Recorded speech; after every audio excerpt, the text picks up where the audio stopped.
I've had a lifetime of work. I started working when I was 17. And money really is one of the tangible outcomes of my life work. And what I mean by that is that as I've moved places, I've moved for work, I wasn't able to do certain things, let's say with my daughter, because I had work. So ultimately, that money really was an outcome of some of the life choices I made. And because of that, I'm thinking, well, what does that mean for me right now? And I've lived in Klamath now for over 25 years. And at this point in my life, I've been thinking a lot about the idea of place, home, and belonging. And what does that mean? And for me, part of that is I've been a part of the history of my community. And I also hope that I'm going to be part of the future of my community, not just here in Klamath, but in the state of Oregon. So I've really been thinking about this idea of reciprocity, of reciprocal relationships, especially as I've seen friends move and I wonder why I stay. And I say to myself, what is it that I've given to my community, but also what have I received? And how do I express that gratitude for what my community has given to me in ways now that I might do that in the forms of my life work outcome, which is money. So there you go.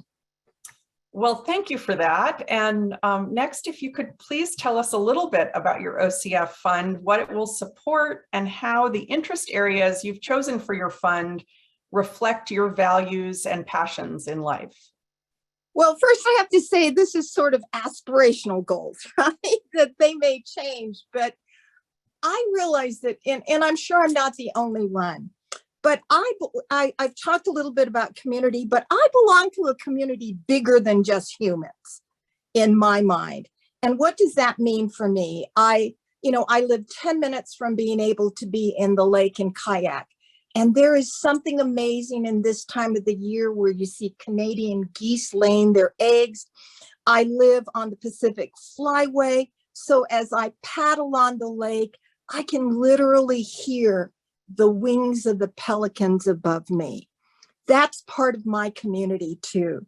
So part of what I know is if I believe in this idea of reciprocal relationships, I not only want to give to the humans the art and culture kinds of initiatives that are important to me, but I also want to give back to the natural world.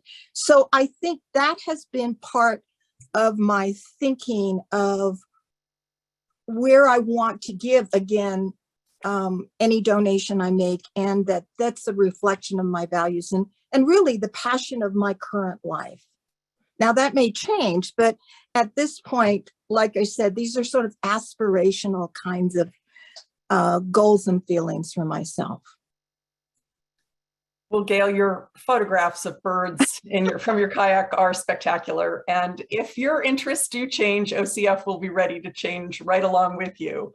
Now, your fund is going to be your legacy. It will carry forward both your name and your support for the causes that are important to you, the arts and the environment.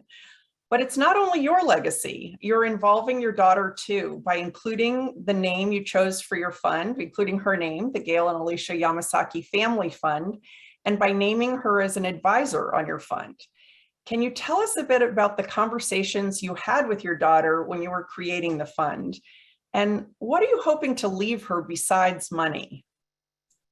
Well, everybody has a backstory, right? Every family has a story that sort of prompts conversations.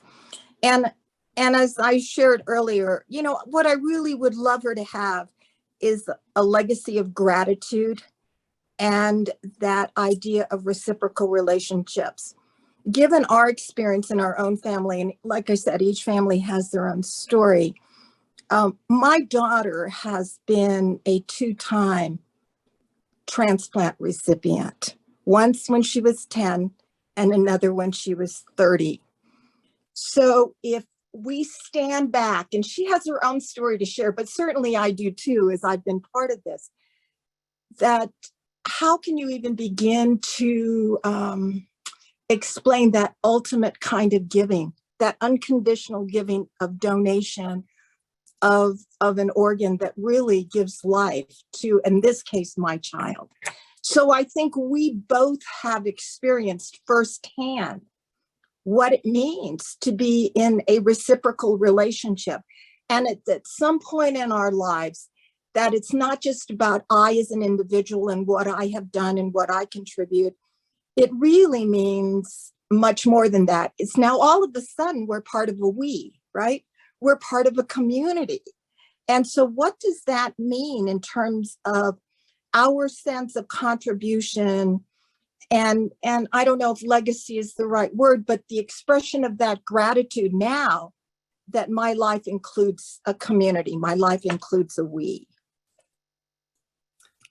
That's beautiful, Gail, and thank you for sharing that very personal story of your family. My last question is just, is there anything else you'd like to say about your experience in creating an OCF fund as part of your estate plan? Well, I think I'm glad that OCF is here for the long term, because I think so am I.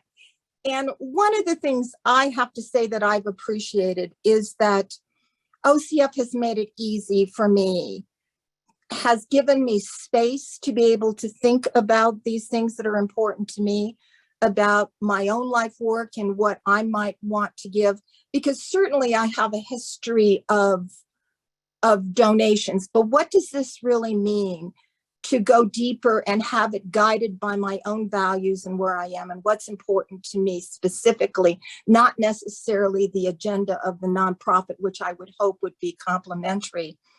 But I would say OCF has made it easy. You've given me space.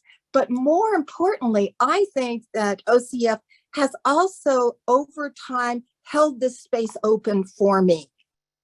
And as I think about that whole idea of moving from an I to a we, really OCF has given me a chance to be a part of a we. And so for that, I really appreciate that I can now be part of something much larger than the I could have done alone.